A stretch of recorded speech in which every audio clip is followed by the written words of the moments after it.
السلام علیکم، اللہ ہم سب پر کرم فرما آمین۔ خلا میں کسی جسم کے گرد مدار میں حرکت کرنے والی کوئی بھی چیز سیٹلائٹ کہلاتی ہے۔ چاند زمین کا ایک قدرتی سیٹلائٹ ہے کیونکہ یہ زمین کے گرد گھومتا ہے۔ عطارد اور زہرہ کے علاوہ تمام سیاروں کے اپنے اپنے قدرتی سیٹلائٹ ہیں۔ آج دنیا کے سائنسدانوں نے مختلف کاموں کی تکمیل کے لیے مصنوعی سیارچے بھی خلا میں بھیجے ہیں۔ یہ انسان کے بنائے ہوئے ہیں۔ انہیں راکٹ کے ذریعے خلا میں نصب کیا جاتا ہے۔ کیا اب جانتے ہیں کہ یہ سیٹلائٹ خلا میں کیوں رہتے ہیں؟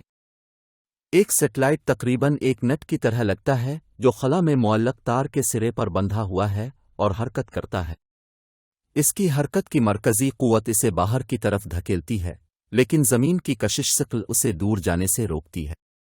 یہ دونوں قوتیں اپنا توازن برقرار رکھتی ہیں اور مدار میں حرکت کرتی رہتی ہیں۔ کوئی مزاحمتی قوت اس پر کام نہیں کرتی کیونکہ مزاحمت کے لیے خلا میں کوئی ہوا نہیں ہے۔ یہ سیٹلائٹ ابد تک اسی طرح گھومتا رہ سکتا ہے، بشرطے کہ یہ زمین کے قریب نہ آئے اور اوپری فضا اس کی رفتار کو کم نہ کرے۔ یہ سیٹلائٹ دائرے میں نہیں گھومتے بلکہ بیضوی شکل میں گھومتے ہیں۔